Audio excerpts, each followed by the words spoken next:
Hello, this is Lisa LaRose here on Connect to Love on PRN-FM, and I am joined by the amazing Michael J. Russ, and we are so delighted to have back with us Carol Collins, back from the Antarctica, which was absolutely, I'm sure, amazing, and we can't wait to hear all about it, but I want to welcome you both without any further ado and say hello. Welcome, Carol. Hi, glad to be back. Antarctica is a lovely place. I recommend it for everybody who is wanting energy work. If you're wanting, excursions and shopping and things like that, it's not the place for you. And there were some people on the ship that were wondering, where are we going to get souvenirs? And it's your camera. It's your camera. But I have to admit, I said the same thing. I had never even thought about going to Antarctica, and I had to look it up. And I said, well, are there any ports there? And I had to research it. And no, there are not. Mm-hmm. But there are glaciers and icebergs and penguins and whales aplenty. Mm-hmm. Beautiful. Very pretty. Very beautiful peaceful experience. It's a healing experience. It's the thing about the North Pole and the South Pole is it is continent areas that have never been inhabited.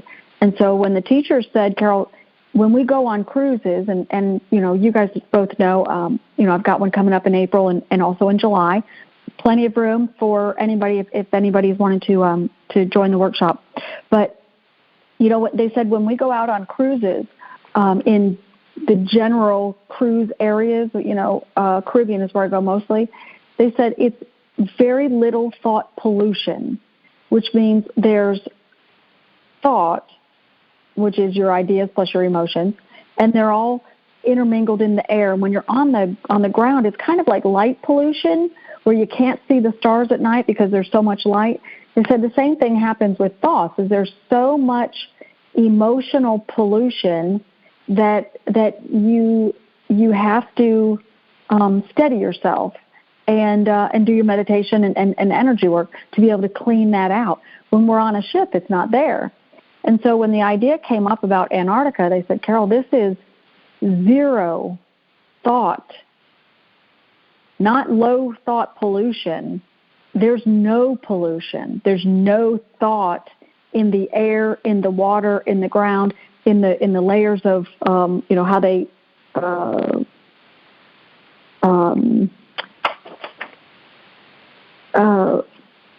contain thought in order to heal it. They said there's no thought in those areas because they've never been inhabited.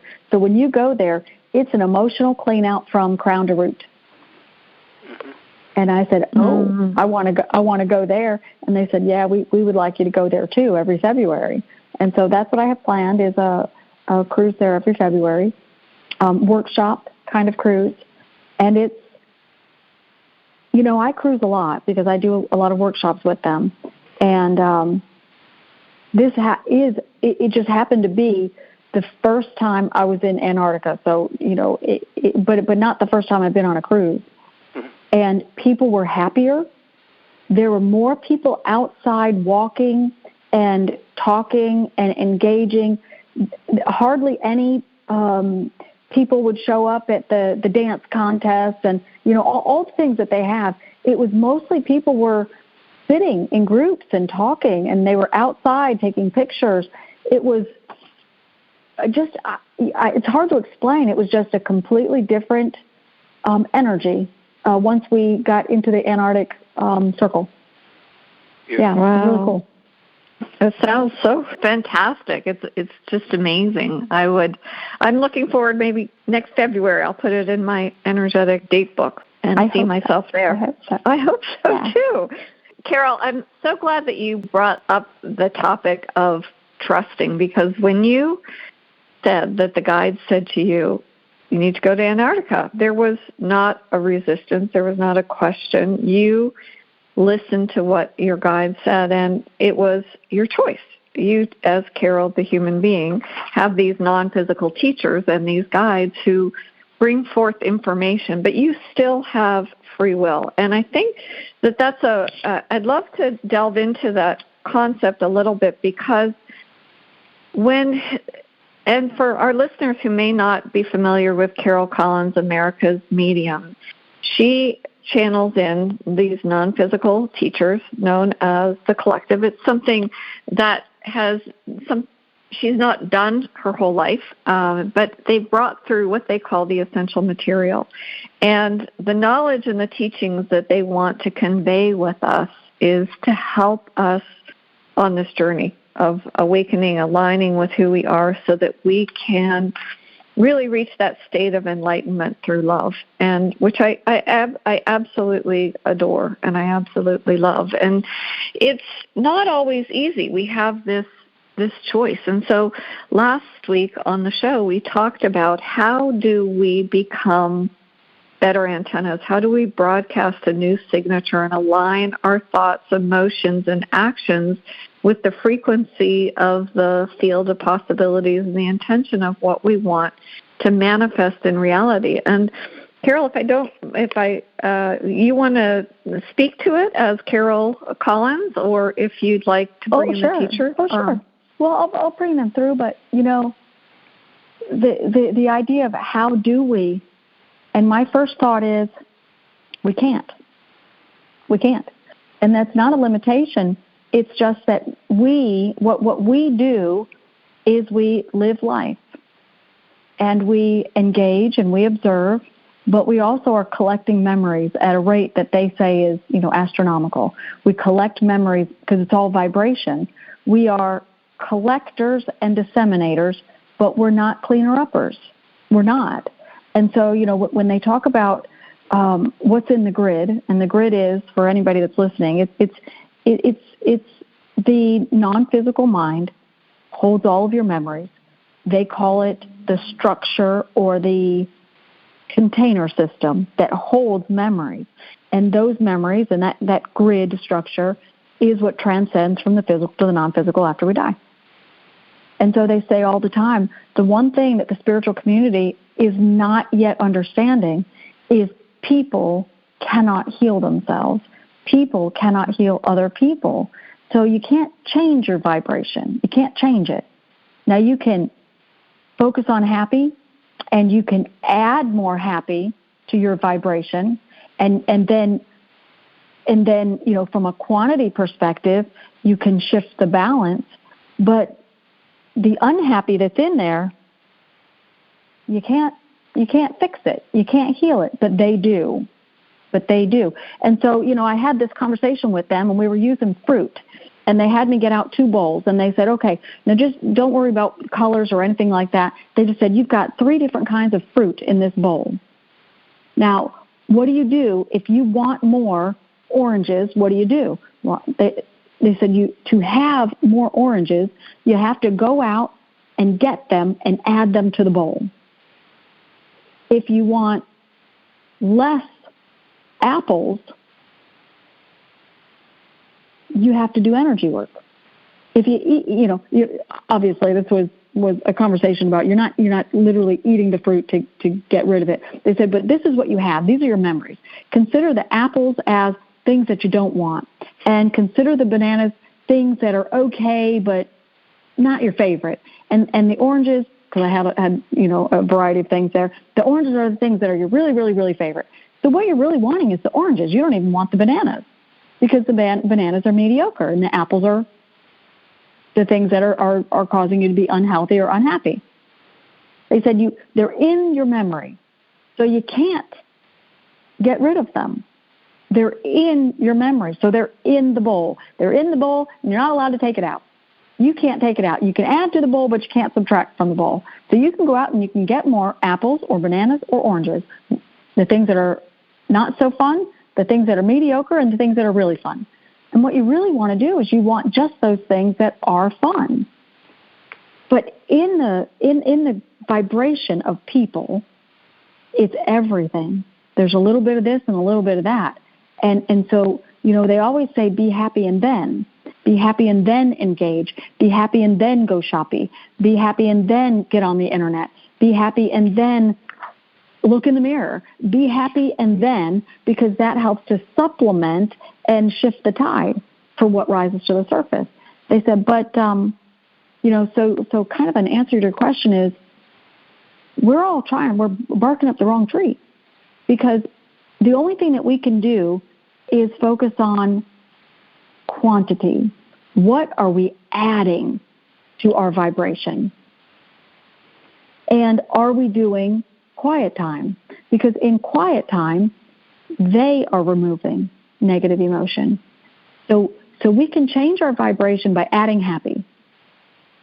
And if we do that, we still have the unhappy in there somewhere in whatever quantity.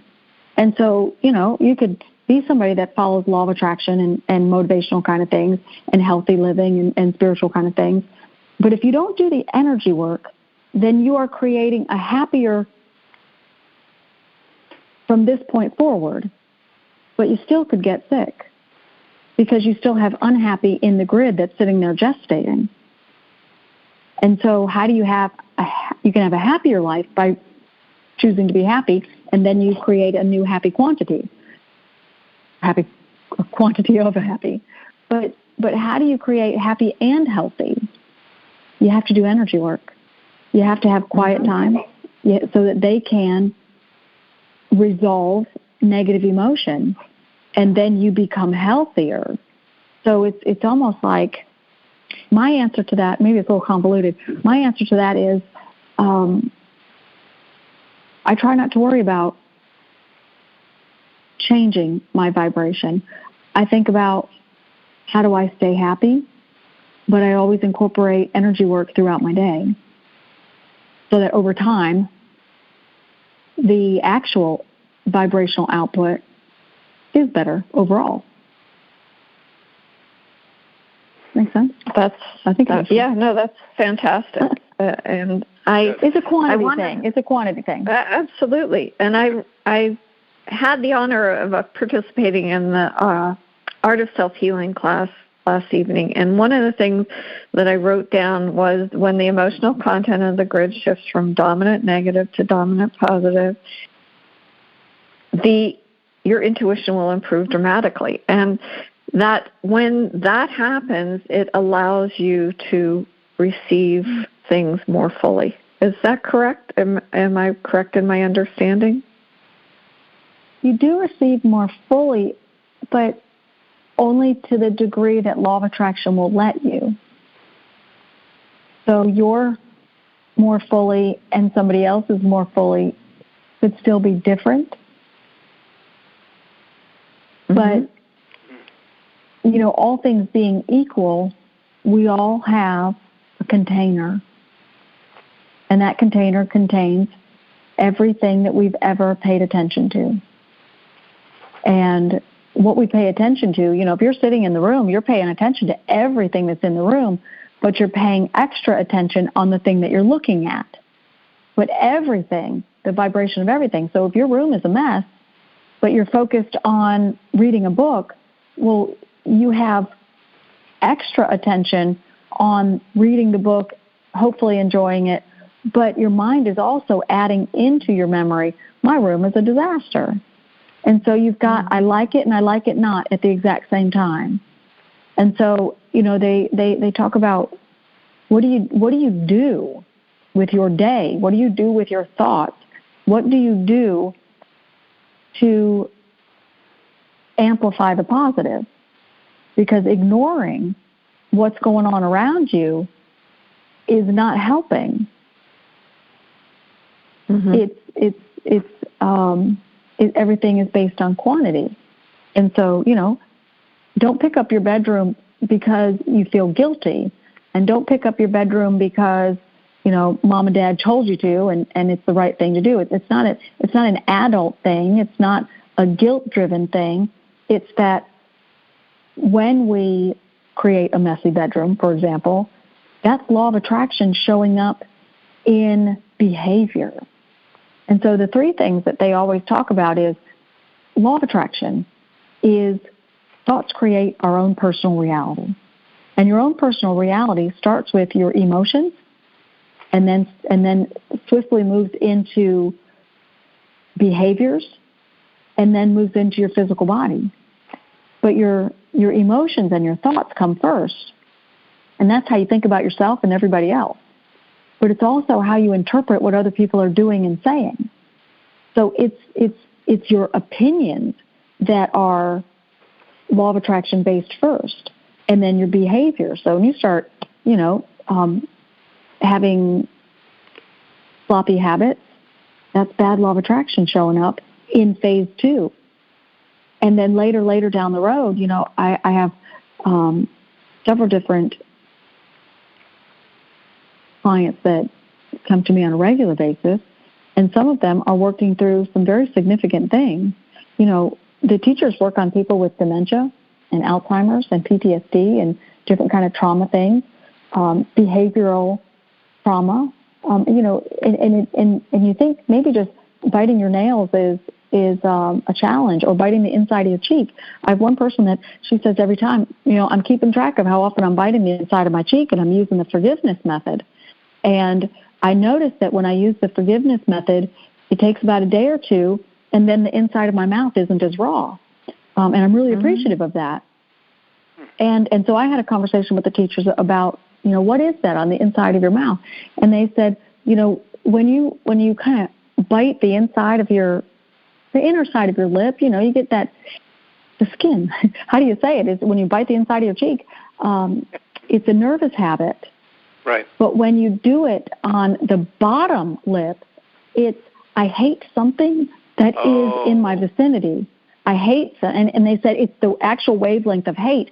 And the upper, if you're biting at the top part of your mouth, that's, I'm hating something that someone did. So it's, I'm hating something, and it could be I'm hating my messy bedroom, or it could be I hate the vibration that I just felt from television. And so they say that one is strong. Biting the inside of your cheek and all the way around your mouth. They said it's a nervous habit based on the wavelength of hate, and they don't use that word frivolously. They said that one that's a behavior. The thought pattern that came before it is usually I don't know. And so it's just this growth pattern of, I don't know, I'm not sure, I don't think I can. Oh, I used to remember how to do that. I can't do that anymore. You have enough of those that find their way into your memory, and it's a lot. It surfaces as concern. A simple I don't know. Huh? Nah, I don't think so. No, I'm not sure. I don't know if I can.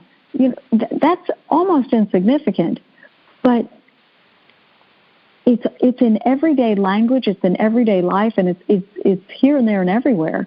And eventually, that grows into a concern of, no, I don't think I can go there. I don't have enough time, or no, I don't go into crowds. I can't handle that kind of thing. And so, when your behavior alters your personality, it then shifts into an even stronger emotion, which is fear. So you go from doubt and worry to concern and apprehension to frustration and aggravation, and then to sincere I don't like me, I don't like me, I don't like me. And when you start biting the inside of your mouth, that's a I hate what I'm doing right now. I hate what I'm doing. But what you're doing is absorbing the vibration of something. So that's a good time. If you find yourself biting the inside of your mouth, that's a good time to turn off the television, turn off the radio, turn off your mobile devices, or set them in a different room, and then just have a day that's free of technology, because there's so much vibration that's coming in from videos, and there's a lot on the internet that's not healthy. Sure. Yeah, a lot of it. A lot of it. A lot of our information sources are toxic. You're right. You're right. Yeah. And also just not true. There's comedy, and then there's just people saying, this is how you do this is how you make this. And they have a sense of, I'm really worried. I'm not sure if I look pretty enough. I'm not sure if I said that right. I don't know if this video turned out the way I want. So you have "I don't know" and "I'm not sure" embedded in videos that are just all over internet and social media because people are all trying to be, perfectionists. Yeah. So don't be a perfectionist. Just be happy and proud about what you put out there, because if you're being helpful, then just be happy that you're being helpful. And let that be your dominant emotion in your video and in your social media posts. And then there's more happy, helpful, I like what I'm doing, I like who I am, I like that my thought pattern is on a good wavelength. And then people that tune into your stuff, that's what they feel. And there'll be less biting of the cheeks and biting of the nails and, shifting onto your left foot, because that's also another behavioral technique of law of attraction. Negative law of attraction is what we're talking about. Negative emotions equal negative law of attraction. And it shows up in your thoughts and emotions and then progresses to behaviors and then progresses to your physical body. Mm-hmm. Everything, there's always a start before the start. That's very interesting. So true. Yeah, I can see a lot of it happening. I mean, listen, we live in a world that is negative-centric. And what you've just described, which is really brilliant, is what's going on behind the scenes, the layers of because if I watch the video, I'm not thinking about that. I don't go on and watch a lot of those videos that people are attempting to put out to make likes and all this kind of stuff. I can get a sense of why they're doing what they're doing, and that instantaneously just turns me off. That I get that vibration from them, and it's not something that I want to watch. But I don't spend a lot of time on social media, but a lot of people do, and they're addicted to it. That's where they're getting their information. That's where they're getting their entertainment, so to speak, which can be troubling because they're unfamiliar with the layers of negativity that are going into negative vibration or going into the making of it. And I can sense, I know exactly what you're talking about. I've never thought about it like that, so appreciate that. However, that is interesting. I will think about it from now on if somebody ever sends me something, which is rare, but it does happen. Well, here, Michael, it's interesting because you might watch a video and not like it, but what you might be responding to is an undercurrent of, I'm not sure if I did this well enough. Mm-hmm. And if that vibration had been cleaned up, you might have enjoyed the video. And so sometimes people are sensitive to certain wavelengths of emotion, mm-hmm. and it actually makes you, not like something when you otherwise would have.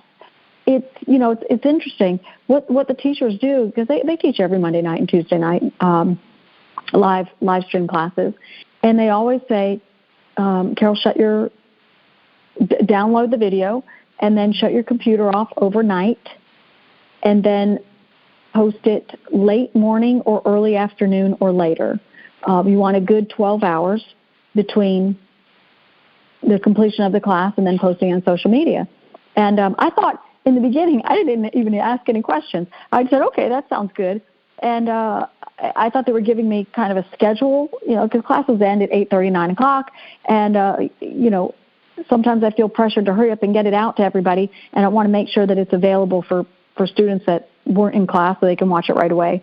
And not that long ago, they said, well, no, actually, that's not why. It's not about convenience and working overtime and not pressuring yourself. It's so that we can clean any emotions that are in your student.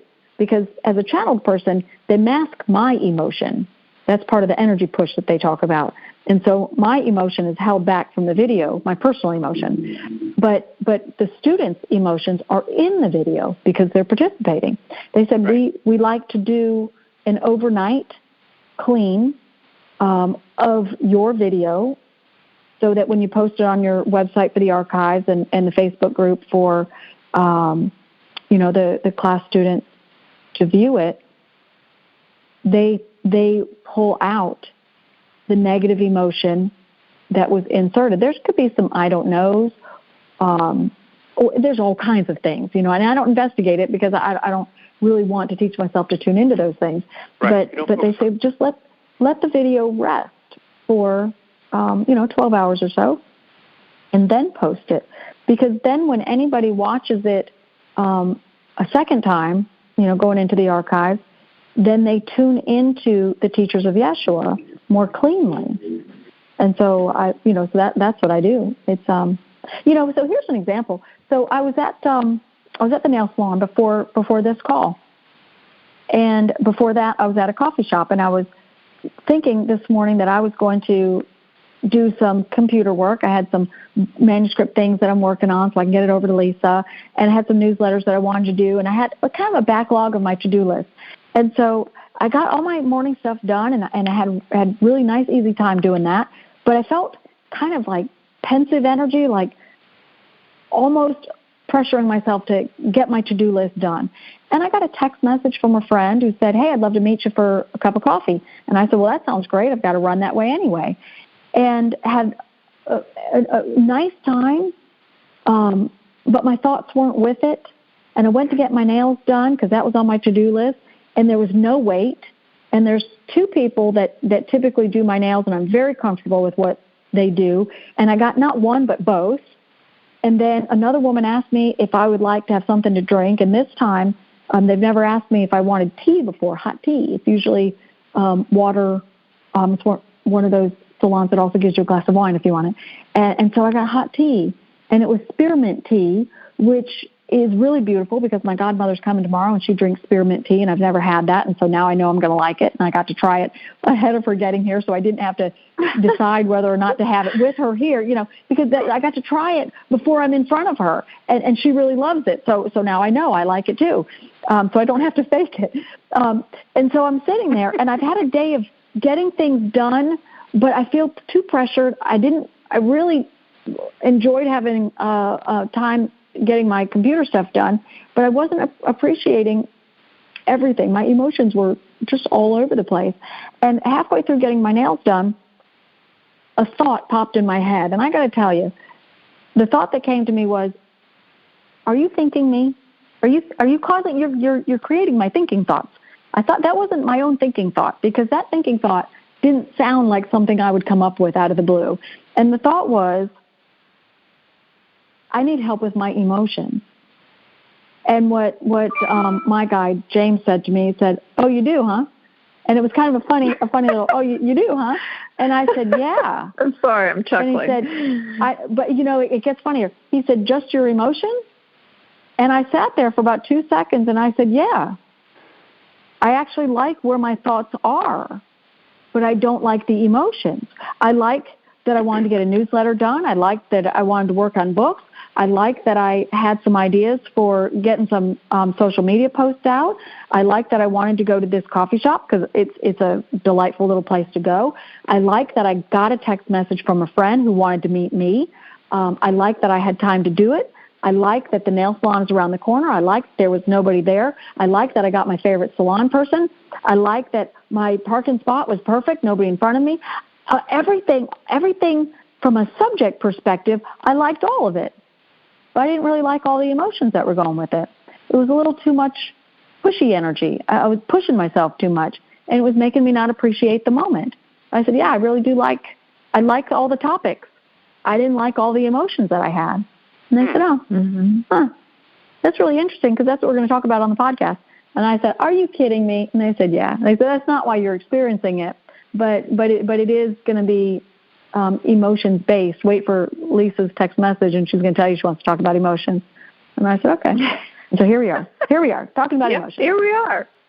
Carol, that really brings up a wonderful point, because I think sometimes, and I get this question from a lot of different people, when we start to trust our guides, are we letting go? And then how do we practice finding awareness of when we really need to pay attention and how we need to pay attention and what are emotions? I don't know that a lot of people are aware how much emotions play into how we're shaping our reality and how things are unfolding in our present so that we can actually become the best human beings that we can be. I think a lot of us have been unconscious, and as you said, you go to a coffee shop and you're sitting with somebody and they pull out their phone and they start scrolling and you think, well, hello, here I am, I'm here too. We're supposed to be having a conversation. I'm wondering if that's sort of the way the guides feel sometimes. Like, hello, you're not paying attention. Oh my goodness, So this is Yeshua to speak, and this is funny because we're watching you, and there was 3 different things that crossed your mind to talk about, and so we waited to see what it was that you were going to choose. And so you chose the one that had to do with what do the guides think. And that's interesting. But what was in your vibration were 3 different thoughts. One was, I think I should be a happier person. 2, I think I should be a little more conversational. And 3 is, what do the guides think when we don't listen? So people have different choices. We don't ever, as a guide, as a non-physical teacher, and there's 7 of us in this conversation, what do? We communicate with each other, we mind meld, and create a conversation, and then Carol's guide sends that conversation from the non-physical place into the physical place to a portion of her subconscious mind that translates it, and then once it's translated, we ask the mind to speak it out loud. That's what channeling is. And so that's what we're doing. Now, when a human being is not listening to us, well, you're not listening to us most of the time. You're not listening to us most of the time. But, and that's just the way it is. Because the unconscious part of you that you call the subconscious mind, it is unaware that it has help. And that's why we teach unfoldment. We teach that you have help. We teach the mechanics. We teach how the structure of the submind is. And we teach that we're available all the time. But it is about trust. And so we say, there's people that say, well, I'm just gonna get on this happy track of trusting my guide. And we say, oh, okay, let's call in some extra loved ones because this is going to need some extra work. And this is truth because it's a good thing to do to say, I'm suddenly going to start trusting my guide. And whatever happens is based on what my guide wants me to do. And we say that's unfortunately not the case. 98% of your day is based on law of attraction. And so when you start to say, I trust my guide that this will be okay, my guide has everything under control, we do. But remember, you're not hearing us. You're not hearing us. So what we want people to do is pendulum use and learn how to use it without emotion so that pace yourselves differently, so that you have time to sit and check with your pendulum what the conversation is, and if we are guiding you or if it's law of attraction. And you might have a good afternoon, but it might not be the afternoon that your guide prepared for you. We create every 24-hour day for you. We have it 100% created. And when we create it, that means perfect timing, perfect conversations, also perfect absorption of emotional, vibrational content in anything and everyone. So when we create the whole thing. You don't get what we create. You get what law of attraction causes you to experience. When we do that on a consistent basis. Now, Michael, you've got some thoughts. Go ahead and speak your mind because you've got some thoughts going. And we're going to do the same thing to you. It looks like you've got about 4 different things that you want to talk about. Those things popping into my head. That's great because I'm not focused on any one of them to the point where I'm going to be like, okay, where it is. I'm writing down some things. It's interesting because I like to take notes because I like to remember things and I want to focus kind of on them, which is interesting. And the point you just mentioned about the guide plan's my 24-hour day and law of attraction is 98% of my day. That is interesting. Because I know I'm cognizant of my guide, and when I get up in the morning, the choices that I have for that day, and it kind of unfolds, and I allow many things to unfold. I can't really tell specifically I guess everything's, if 98% is law of attraction, then pretty much 98% of my day is law of attraction. I'm assuming that's right with me. I do use my pendulum not throughout the day for various things, generally in the morning and the evening, because I'm not going to say I'm running because I don't really do that. But I don't know. Thank you for putting me on the spot. I'm just attempting to figure out what that is. Okay, so in this moment, this is Yeshua to speak. So in this moment, there is emotion of I don't know surfacing strongly. And that's causing you to not pick one of the topics that you have on your mind to explore it fully. So right now is an instance of adding I don't know because I don't know is surfacing. When it surfaces and you find yourself not being able to complete a thought or not being able to decide on something, in that moment, make a decision and go with it. Because you're teaching the mind, I like rather than I do not like. And I don't know falls into the category of I do not like. Now, the decision that you make, let's just say that we'll just use the example at hand. You've got 4 things on your mind and you're not really sure whether this one or that one. And I think I'm just going to talk about the fact that, yes, I do have several things that are surfacing. And so it's a hodgepodge and not, yes, I think I'm going to talk about number 2. So it's indecision. But indecision surfaces because of I don't know. What we say is tackle the I don't know first and worry about the result second. Tackle the I don't know. I would agree so with the that. first thing to do in that instance is to make a decision and go with it and have positive expectation that it's going to turn out okay. But it still might not turn out the best because you've got to teach your mind to not give you so many I don't knows and so many hesitations. That's what hesitation is all about. Hesitation and delay is I don't know. So if you want to become a master at manifesting things, you need to reduce the amount of I don't knows that surface. When they surface, you need to be an instant decision maker.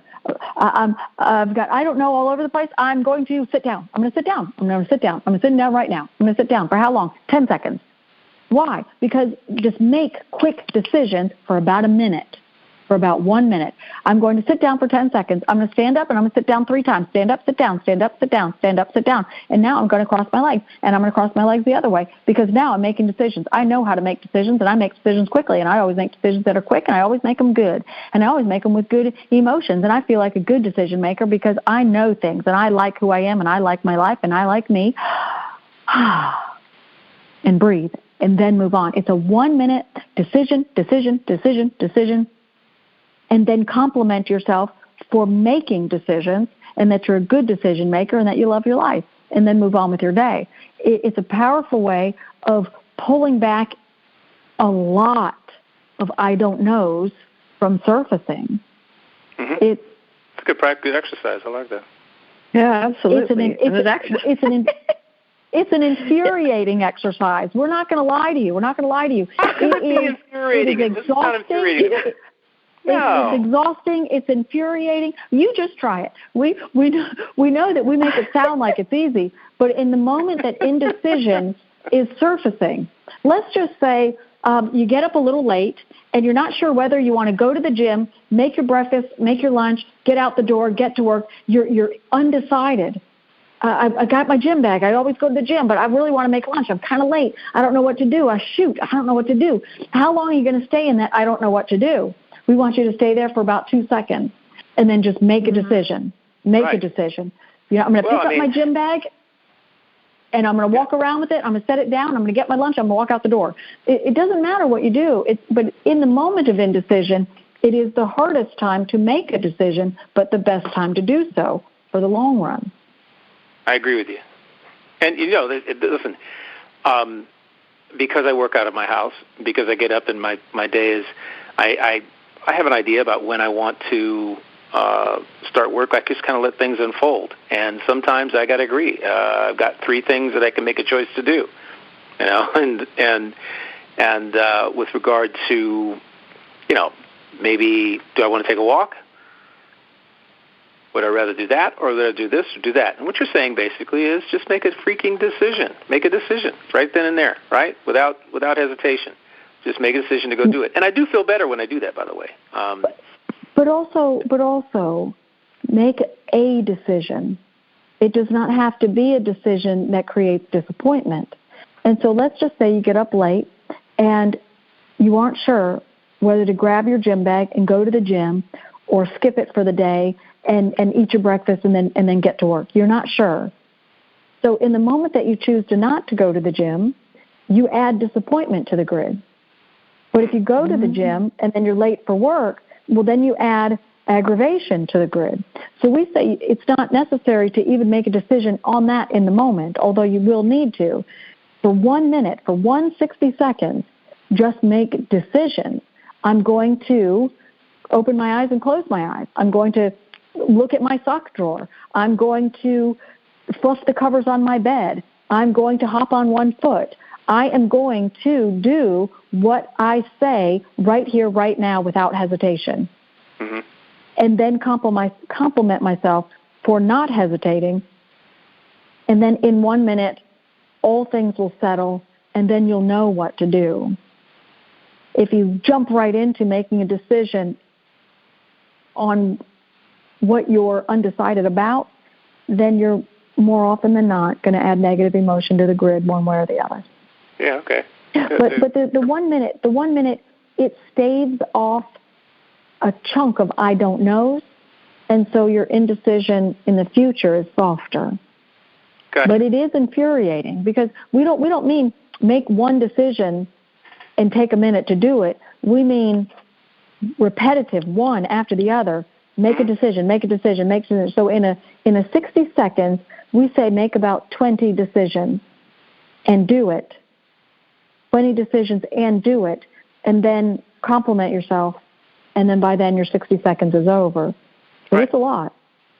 I understand. Yeah. And it's a good conversation for me. This is a good thing for me because, it's kind of like I've got a blank slate. I can do, pretty much whatever I want. If I want to go out for a walk for an hour, I'll go walk for an hour. If I want to go make breakfast, I can go make breakfast. If I decide I want to work on some designs, I can work on some designs. And, sometimes it's just sitting out there, the palette is clear, and, I realize that under those circumstances, because I don't have to be anywhere at any given time, that that indecision can crop up. So this exercise is going to help me be more focused and really make decisions more quickly, which is the whole idea. Would you agree? It will help you to not have indecision. Right. Yeah. It's not the speed of making decisions. It's to help you not have the experience of indecision. Yeah, I understand. Yep. Yeah. Perfect. Absolutely perfect. I like that. And I didn't think of it in that way, by the way, but I appreciate the reminder. You're welcome. I do. That's awesome. Emotions surface constantly. Emotions surface constantly. And so you can't get away from them. When emotions surface, you're awake.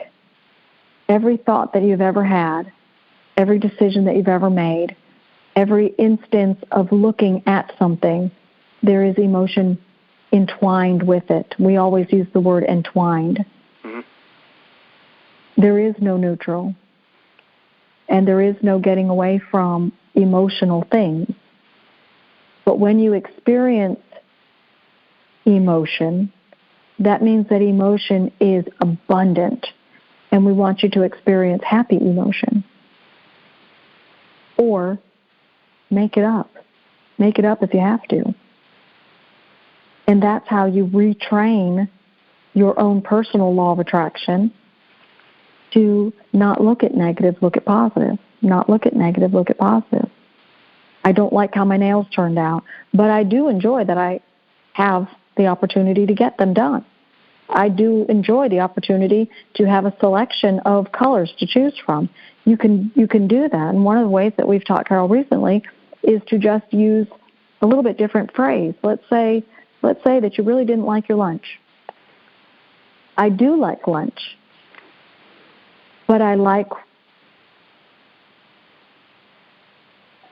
when I feel good about it. I do like going out to lunch, but I like having healthy emotions when I'm there. I do like making my lunch, but I like to feel good about what I'm doing. And so it's identifying the here and now activity and then doing a flip-flop on the emotion. One of the things that people do with law of attraction is they start to push their emotions down, and that's not healthy. That causes inner stress, and it causes clenching of the teeth first, extra blinking, and then looking down, and then things progress from there. There's always behavior that comes about when people start overemphasizing law of attraction. And I can't possibly think about negative emotion. That's not what we want you to do. We also don't want you to say, well, this is the way it is, and this is the way it must have needed to turn out this way. We don't want you to have expectation of things not going your way. But next time your moment is not going your way, we do want you to recognize, acknowledge the subject, and then add the word but, B-U-T, and then add the emotion that you want to experience the next time. I do enjoy this activity. I do like that I have the opportunity for this activity, but I like positive emotion with it. Let's say that you wanted to be a superstar. We have plenty of workshops here and there and everywhere. One of the things that Carol has in her mind is she sees herself on the stage in the theater on one of these cruises. Right now we're in a small meeting room. And so when she pictures somebody up on the stage, it's usually from being in the crowd and she sees a musician or somebody up on stage. So when she has a memory of that, she says, yes, just like that, but me, channeling a workshop. Yes, just like that, but me, channeling a workshop. Now that's good too, because you have all kinds of thoughts and all kinds of images in your mind, and they are creating for somebody, but they might not be creating for you. So yes, so you might see somebody driving a Mercedes-Benz, and you want one, and you remember, I remember that guy was driving that Mercedes-Benz. Well, in that moment, you're helping him to enjoy his Mercedes-Benz. So in your mind, then say it to yourself, yes, but I want to be the owner. Yes, just like that, but me as the owner and the driver. And then your mind says, oh, you don't just like Mercedes-Benz, you want to own it and be the driver. It's a different way of inserting what you want in the moment that those thoughts are surfacing. And that's the best time to do it, because that's when it's fresh and when it's the strongest. Oh, I like that. We have so many tips. I do too. So many tips for people. I like that. Oh, absolutely. I like those words. And there's so many. I was going to just mention that on americas-medium.com, you can find out about the readings and the membership and the classes and the workshops, but also the books. The books are simply amazing, and the teachers dictate the books through Carol. And one of my favorites is the Ocularity book. And one of the things that I wrote down, actually, because of today, I opened up the book and I'm like, okay, guys, what do you want me to talk about? And in that book, it talked about the flexibility of the mind will help you be happy. And if you don't mind, because I find that it's so in alignment with what you just shared, and the fact that we have this flexibility of choice and this asking, I guess, for discernment as to what we want to bring in. And I love the idea of appreciating that somebody else has success and enjoying something in the material, because it doesn't have to be mutually exclusive. You have to be spiritual and not enjoy the material. That's true. Yeah. Yes. I like that for myself as well. Yes, I would like to do that as well and be happy the whole time. Yes, I want to do that as well, and I want it to come easy to me, and I want to be happy the whole time. Those are beautiful ways to just insert exactly what you're wanting. Because sometimes other people are doing what you want to do, or they have what you want to have. And so how do you stave off envy? You ignore envy and you admit what is the truth. Yes, I do want that, and I want it to come easy, and I want to be happy the whole time. It's a statement of I want. And so you look at envy in the eye and turn away from it. And you just say, well, I don't have to be envious, because I'm going to admit right here, right now, that yes, I do want that for myself, and I want it to come easy, and I want to be happy the whole time. Mm-hmm. And watch how you feel better. You just feel better. And then you also appreciate having the opportunity to have seen that thing that you also want. Powerful. Very. So powerful. That's great stuff. I love that. I'm adopting that myself. I like that. I really do. I love the languaging of it, which is, I guess one of the most challenging things for people is the languaging of law of attraction. Would you agree? It's for most people. Most people overdo it. It, and then they become afraid of it, and they focus on one half. Bad law of attraction. Law of attraction is coming to bite me in the you know what, and that's not what it's meant. Law of attraction is neutral. That's the only thing about human physical life that is neutral. Law of attraction is the subconscious mind on autopilot, and it goes and it finds whatever you are paying attention to. Emotions first, subject second. And so the function of law of attraction is working perfectly. And so it's not, law of attraction isn't going to come and get you, but law of attraction is, period. So what do you need to do? You need to play with your emotions. And playing with the phrases is fun. So, Michael, if you come up with another one, wonderful. And so these are just idea generators. That's what we like to do, idea generators. Correct. So I like that, but I want to be the driver, and I want to be happy the whole time. Yes, but I want this to be me, and I want to be happy the whole time. I definitely want to look like that. Yes, I do like that physique, and I want it to be me. Yes, that's the physique that I want as well, and I want to be happy the whole time getting it. And so it could be on any subject, and you do have to massage the words a little bit to move from one subject to another subject, but when you get the hang of it and you do it frequently, then the mind stops bringing you envy. And when envy shifts all the way into the background, then you have to get that thing that you're wanting. You have to. Because envy is one of the strongest emotions that stops you from experiencing what you're really wanting. Wow. Okay, that's a brilliant statement. Absolutely. Amazing. Simple. So amazing. Highly brilliant. Very brilliant. I love when you come on, Carol, and you give, and the collective basically gives us these highly adaptable teachings. Treasure. I call them nuggets. Yeah, there you go. I've always called it nuggets. And you know, the little books, and I've got to say, just a shout out to you, Lisa, and for taking these manuscripts that they are dictating them, and I'm putting them into raw form, and Lisa's putting them into perfected form.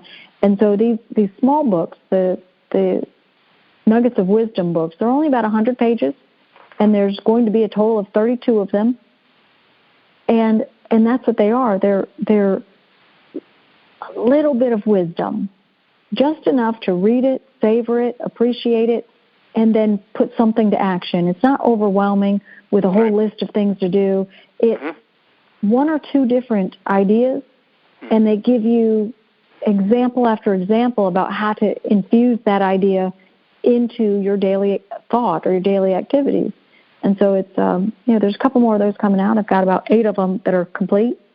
And a chapter book from last summer that is next in line. And then currently, every Monday and Tuesday night for the next month, the teachers are dictating a new book. It's called The Court of Illumination, and it's a Pillar 1 book. That's the first one from the Pillar 1 series.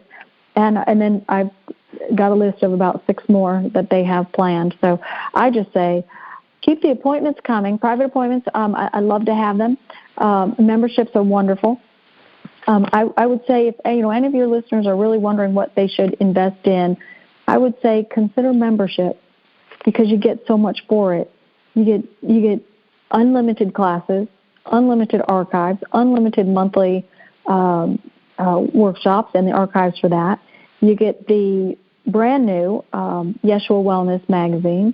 You get private Facebook group that I do jump on there every single day, and the teachers come through, and every once in a while I do, some kind of special giveaway, a new video or free Q&A or something special for members.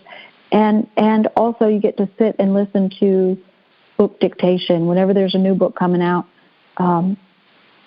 it's always something I open up to members to sit and watch it happen and watch it unfold live. So there's a lot. It's about 60% off, about $150 a month or $50 a month, depending on which membership you choose to do. And both of them have a lot to offer, and a lot of people in the world have a lot of things that they're offering. And I say, me too. And what I'm really working with is emotions, and the emotion of membership. And so right now that's my favorite thing. So I would say if it's my favorite thing, then it's got to be their favorite thing, because they're highly influential and they guide me in all kinds of ways. So I like to say if the way I'm feeling about membership is this positive, then that must be how they feel about it, because they designed the program. And so I would say, consider membership, or Truly, consider it as a gift, because it's a wonderful, wonderful opportunity to have some constant interaction with the teachers of Yeshua. You get so much, and I will tell you, I have such a full schedule, and it's something that I make time. It's a gift for myself every week to be able to learn something new and refine and practice and embody it, whether it be feng shui. I took that into heart, and I've been really like, okay, I'm removing this from my space. And I loved one of the messages from last night's class, and they said, enlightened beings we all are, and you will be the same. And then they went on to say that we want enlightenment for you. We want love to be the way and truth and light. We want you to have light within, and we want you to be light beings. We want you to be love and light always, which I thought was absolutely beautiful. It just sums it up. And Carol, I'm so grateful. I can't believe an hour has flown by so quickly, because there's so much, so many gifts. I love these monthly podcasts, and I thank you guys always for it. It's a great opportunity for me to learn something, and also our audience as well, to take something into the next moment after the show is over, which is fabulous. I think we've got about 40 seconds left to go. Carol, is there anything you'd like to say to close out? Oh, just thank you to both of you. You're always so gracious, and you always are so fun to have these conversations with. And I love that the teachers just give me a little insight, a little nugget ahead of time. And I love what I do. And when you love what you do, then you have a good time doing it. And when you have a good time and you love it, then it has to amplify. And so, the teachers of Yeshua are a collective of non-physical beings, and they are creating a new generation of mediums, clairvoyant mediums, and channeled mediums. And so if that seems like something that you want to do, any of the listeners out there, then consider membership, because it is the most cost-effective and the most amount of hours, and it's hundreds of hours that you get live and in person with these non-physical teachers, but also all of their archives, and you get the whole community of students that are so excited to be there and learning from them. I say, when it comes to certain things in the world, there's classroom study and there's degrees and certifications. Mediumship is something that they're training people to do. If you want to talk to them, they're the right people to teach you how to communicate with them. Absolutely. Well, thank you. Everything is emotion-based. So if you feel drawn to it, make it happen. Right. Yeah, and you can find out how to join membership at americas-medium.com. And thank you. I feel so blessed, and I know just so grateful for the next adventure. Yeah. Well, I can't wait to talk to you both next month. You got it. Yeah, absolutely. Thank you. Take care, Carol. Have a wonderful day, you guys. You too. You too. Thank you. Bye-bye.